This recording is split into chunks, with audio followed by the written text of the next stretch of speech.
Welcome back to Vlogmas, and in today's video, I am answering your questions about my recent tummy tuck.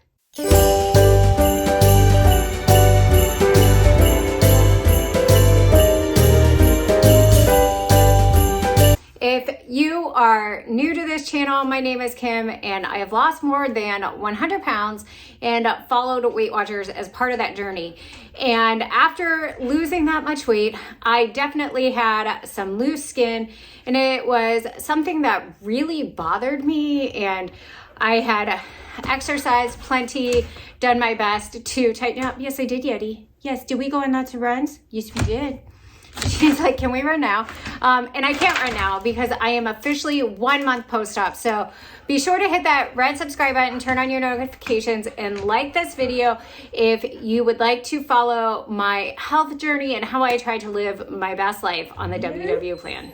So I asked in a recent video and also got some questions on social media about what you wanted to know in regard to my tummy tuck. So I have those questions here on the back of a to-do list, a daily planner that I didn't use because I'm terrible at them.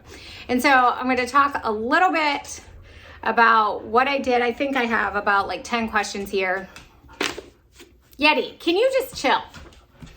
And so the first question I'm going to answer I got on Instagram, and how did I know when it was time to do the surgery? So my loose skin has always bothered me. I lost most of my weight in the mid 2000s, to like 2008 to 2010. And I really found that it started to bother me after having miles. Now, I had loose skin before then, but I just felt like my body should look different. And so after pregnancies and exercising, I just didn't like the way everything hung. And it had been something that had been talked about in our house for a long time. And Mark finally presented the opportunity earlier this year. And it was kind of like, either we're going to do it now, you know, we can make this financially possible, or you just need to stop talking about it. Because Mark would catch me, like I would lift up my extra skin and like look in the mirror and see what it would like look like. You know, like I was always kind of fidgeting with it, and he could tell that it bothered me, that it affected my confidence in like different areas of my life. And he's like, if you want it done, you need to do it. But if you're not going to commit to doing that, then like, let's work on changing some of these behaviors. And he did it in a nice way.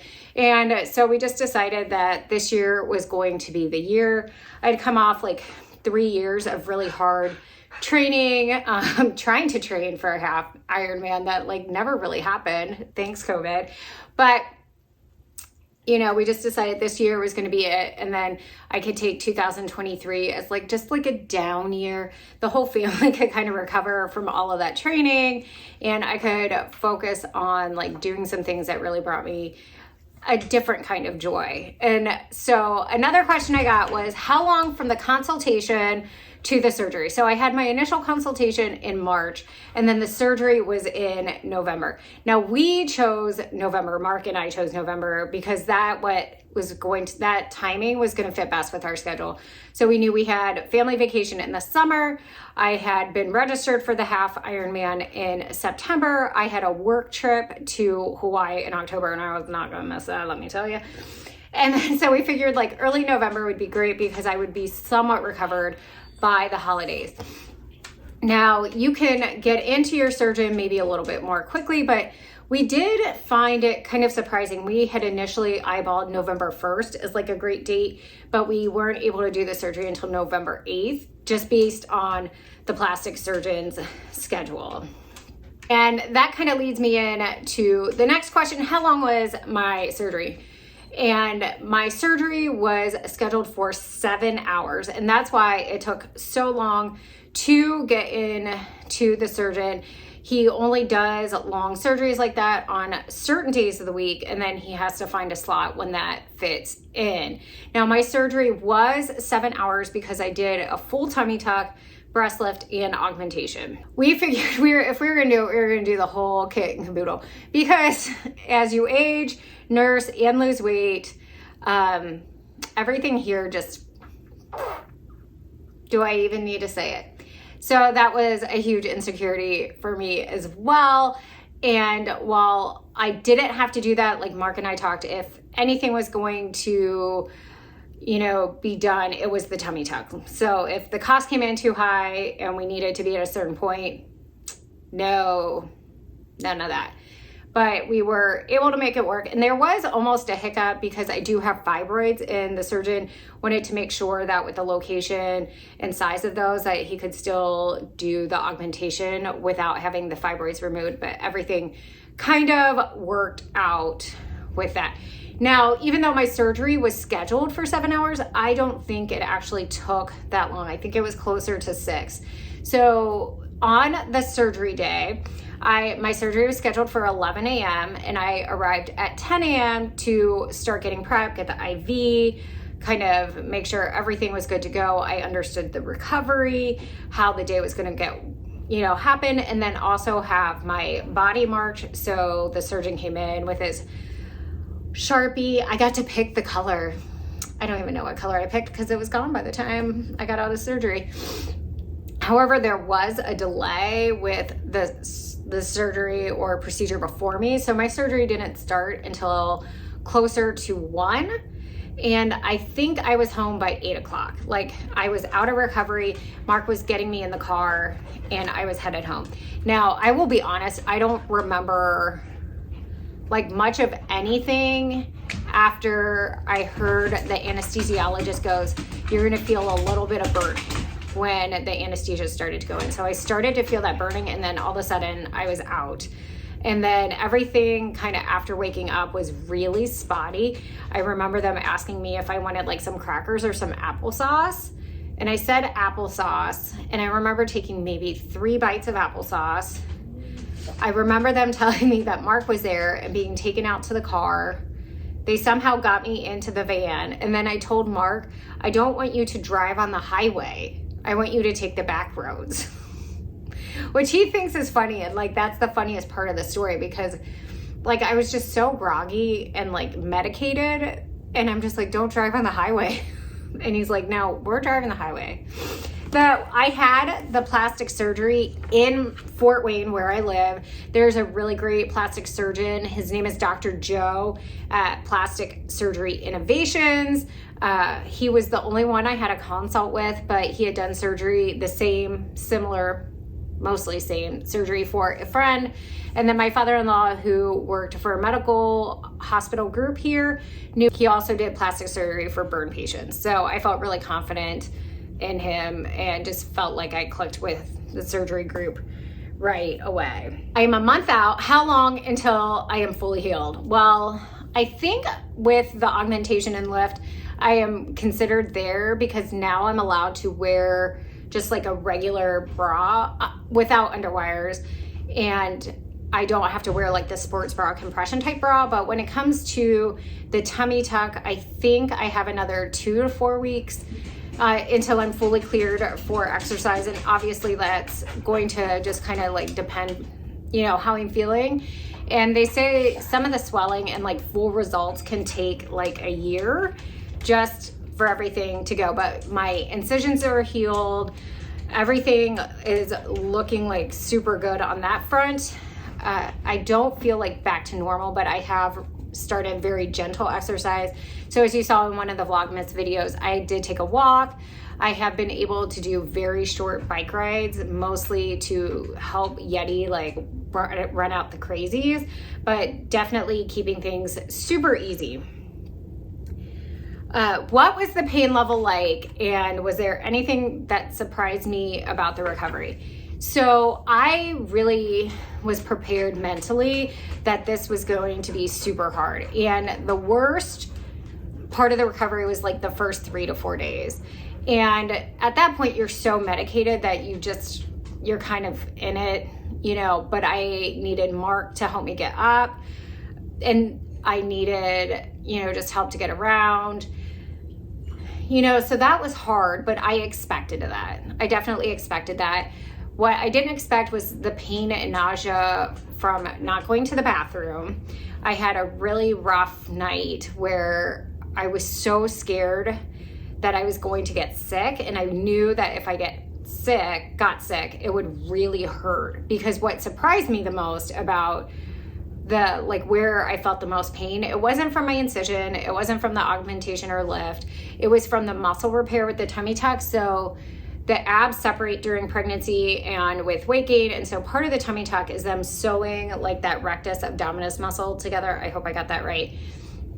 And so that's also part of the reason why you don't typically stand up straight. So that was really hard. And so things that surprised me is how much it hurt to cough, laugh, and sneeze. The first time I sneezed, I think I cried. I was in so much pain and just like, it was almost nausea inducing. It was terrible. It was so terrible. And anyone who has had a tummy tuck or maybe some abdominal surgery can relate, but it was like, I still get nauseous thinking about it. Now, the other thing with like pain level and recovery that really surprised me, and my friend had warned me, was how much my low back would hurt. So you're walking hunched over, you know, you're wrapped up or like in compression garments, and my low back hurt so bad. So once I was finally cleared to shower, which was after 72 hours, I was so excited, but I couldn't stand in the shower. Like, I had to sit down with the shower, like the shower head on, just like raining on top of me, because I couldn't physically stand up for that long. And just a little recovery tip for my ladies out there. One thing that surprised me is, so I needed to wash my hair, and Mark was able to help me in the shower, but like having a man wash your hair is not as like sensual as you think it is. It was so awkward and so bad. But then it was like, who do I ask to wash my hair? My mother-in-law. I was not prepared to like let my mother-in-law see that much of me at that point, and it was just bad. But back to the recovery. I was surprised like how much I was able to start moving around. So my surgery was Tuesday, November 8th. By Monday, November 14th, I started back to work. Now I worked from home, so that was fine. And then on Monday, November 14th, my mother-in-law came, just stopped by to help, because the only thing I felt like I really needed help with was letting Yeti out of the house. But by that time, Mark was back to work, the kids were back to school. You know, by the kind of second week, the recovery was, you know, I was feeling really good. And at that point, and like that second week, the worst part was the drains. Like the drains were really a nuisance. And it wasn't, I thought I was going to find it super gross to empty the drains and to deal with those. And it really wasn't. Mark helped a lot. But the drains are like seriously like snaked in your abdomen. And I'm sorry, but it was uncomfortable toward the end. And I remember going into my second post-op appointment, and I said, if they do not take these out, like, I am going to find a medical professional in my life. You know, I have a friend who is a doctor, and I know some nurses. I was like, or I'm just gonna find the nearest bottle of Maker's Mark and do it myself. Because I was like, I just can't take this anymore. And the one thing with the recovery, like I said, the incision didn't hurt, and that was like, it's still fairly numb, you know, and I had anticipated some numbness with the incision site because I had had C-sections before. And just a little fun fact, my C-section scars are gone. So with the surgery, I just have the major incision that's basically from hip to hip.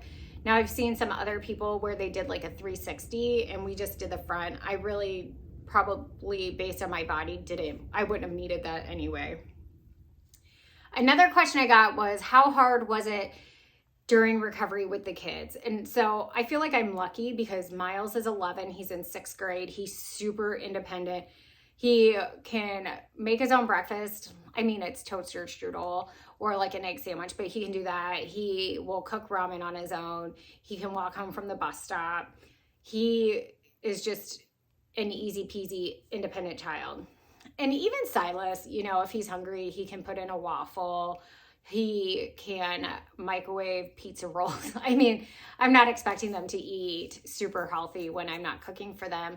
But what was really hard is not being able to cuddle with them. Silas is a huge cuddle bug. Oh my gosh, he is just like the sweetest.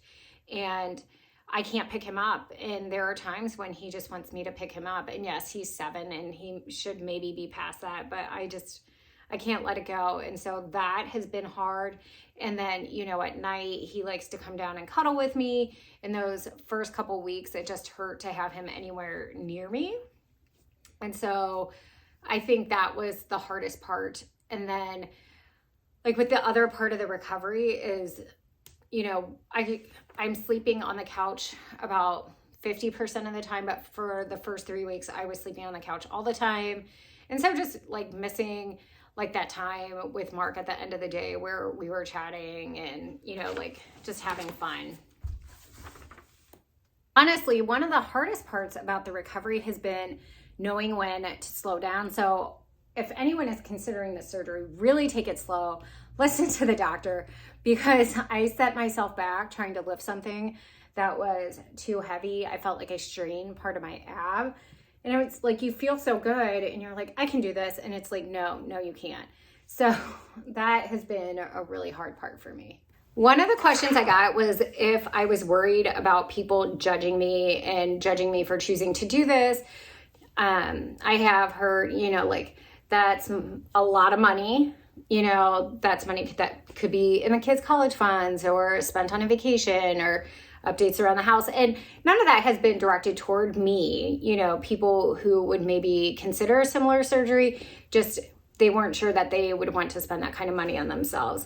And honestly, I've gotten a lot of support and positive feedback from people in my life saying that they were really happy and that I deserve to do this for myself. And so that has been really encouraging. Now, I have been more quiet about the augmentation and lift because I feel like that is where I have the potential to get the most judgment, because, you know, some people are happy with smaller chests. And like, my goal with the augmentation was never to be like I didn't want it to be noticeable, and I wanted to still be able to exercise. My goal was to go from a very small deflated A cup to a C cup. Now, I honestly don't know where I am in that, because you don't tell the doctor, well, I want to be a 34C. You choose the size of your implant. And then again, just like with the tummy tuck, you have a lot of swelling. The implants are sitting super high, so you're waiting for them to drop. And it's just kind of a process. And I will say that, like, the next question is, am I glad I did it? And there has been some times that I felt like I picked too big of an implant. Like, I was like, maybe I should have gone smaller. Maybe I should have gone a lot smaller. And it's just hard to know because everything is so new. And one of the things that has been challenging is like, I don't feel like I've gotten to enjoy like the body, because I'm in compression garments all the time. It's winter, I'm in sweaters, I'm in sweats. It's not like I'm walking out of the house with a like crop top on. Like, you know, I don't know, but I will say that I am glad I did it. One, because it's something I did for myself and I've wanted to do for a really long time. Two, from what I've seen of the results, and I am going to show some pictures from about a week and a half post-op. I haven't taken new pictures, but I do have my next appointment on December 12th. So I will get some new pictures then to share with you. But like, one of the things that I'm surprised that I'm so happy about is my belly button. So I'm going to throw up a before picture. And since, I can't even imagine, maybe middle school was the last time I really had a visible belly button, because of the way my skin hung, the way my belly was shaped. And now I can see my belly button, and I think the surgeon did such a good job on it. And I'm just, yeah. So like, I'm ready to like feel good about myself. And I feel like this was a really important step for me to feel super great in my body. And it's a very short amount of time when I think about how long I worked for the body. So, you know, I spent a lot of time losing weight. I've spent forever trying to keep my weight off, and 6 weeks, 8 weeks of, you know, recovery and maybe 4 days of like really rough, to me is worth it for what I think will be a really great outcome. But if you have more questions, please let me know. Thank you for all your support in this, you know, journey. you know, have really struggled with how to share it because we're all in different places and we all have a different vision of what an ideal body is. And, you know, I think that we all should just strive to be like the best version of ourselves and be kind to ourselves, but also take care of ourselves. So I hope that all makes sense. And thank you again for watching, and stay tuned for more Vlogmas fun.